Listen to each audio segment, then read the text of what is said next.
Hello guys, welcome to study in brief. इस video के अंदर हम पढ़ेंगे बिजनेस इकोनॉमिक्स के बारे में। बेसिकली जो बिजनेस इकोनॉमिक्स है वो एक एप्लीकेशन है इकोनॉमिक प्रिंसिपल्स की। एंड ये जो एप्लीकेशन है वो यूज़फुल होती है कोई भी डिसीजन को लेने के लिए regarding the business.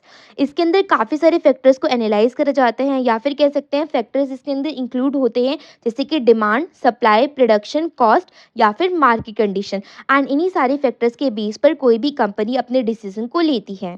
Now let's see क्या क्या फीचर्स होते हैं बिजनेस इकोनॉमिक्स के। फर्स्ट फीचर होता है प्रॉफिट मैक्सिमाइजेशन, यानी कि जो बिजनेस इकोनॉमिक्स है उनका मेन ऑब्जेक्टिव होता है प्रॉफिट को मैक्सिमाइज करवाना। अब प्रॉफिट को मैक्सिमाइज कराने का तरीका क्या होता है? अगर कोई भी कंपनी अपनी प्रोडक्शन को ऑप्टिमाइज तरीके से करती है तो कंपनी के प्रॉफिट मैक्सिमाइज हो जाते हैं। अगर प्राइसिंग की स्ट्रैटेजी अच्छी है तो प्रॉफिट मैक्सिमाइज होते हैं।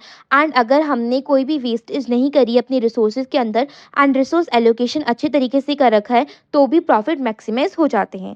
सेकेंड इज कॉस्ट एनालिसिस, यानी कि जो बिजनेस है वो क्या करता है, अपने ओवरऑल कॉस्ट को एनालाइज करता है, जिसके अंदर एक वेरियस कॉस्ट इंक्लूड होते हैं, जैसे कि fixed cost, variable cost and opportunity cost. इन सारी कॉस्ट को अच्छे तरीके से एनालाइज करा जाता है। एंड अगर कहीं पर भी नीड लगती है कॉस्ट कटिंग करने के लिए तो वो भी कॉस्ट एनालिसिस के थ्रू करा जाता है।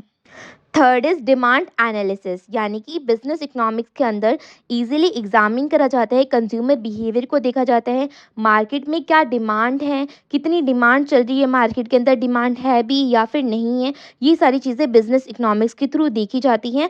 एंड इसके बेस पर ये डिटरमाइन करा जाता है कि हमें किस टाइप की अपनी प्राइसिंग सेट करनी है अपने प्रोडक्ट्स की, या फिर हमें किस टाइप का प्रोडक्शन लेवल करना है। अगर मार्केट में ज़्यादा डिमांड है तो ज़्यादा प्रोडक्शन करेंगे, एंड अगर कहीं ना कहीं कम डिमांड है मार्केट के अंदर तो कम प्रोडक्शन करती है company.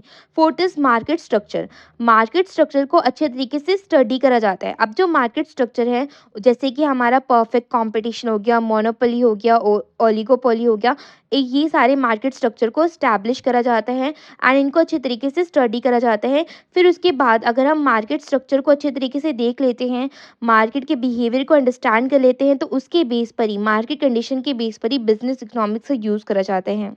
Fifth one is business forecasting. अब जो बिजनेस इकोनॉमिक्स है उसके अंदर स्टैटिस्टिकल मेथड्स का, इकोनॉमिक मॉडल्स का यूज़ करा जाता है ताकि हम अपने फ्यूचर को प्रिडिक्ट कर सकें, मार्केट ट्रेंड्स को प्रिडिक्ट कर सकें, एंड उसके बेस पर हम इजीली पता लगा सकते हैं कि हमारे बिजनेस के आउटकम्स क्या हैं। यानी कि अगर हम एडवांस में प्रिडिक्ट कर पा रहे हैं, फोरकास्ट कर पा रहे हैं फ्यूचर ट्रेंड्स को, फ्यूचर मार्केट ट्रेंड्स को, ठीक है, तो इसके बेस पर हम ये पता लगा पाएंगे कि जो भी हम स्ट्रैटेजी को फॉलो कर रहे हैं, क्या वो स्ट्रैटेजी हमारे बिजनेस आउटकम के लिए अच्छी होगी या फिर नहीं होगी, क्या हमारी स्ट्रैटेजी फ्रूटफुल रहेगी या फिर नहीं रहेगी, क्योंकि हम इससे इजीली एनालाइज कर पा रहे हैं अपने फ्यूचर मार्केट ट्रेंड्स को।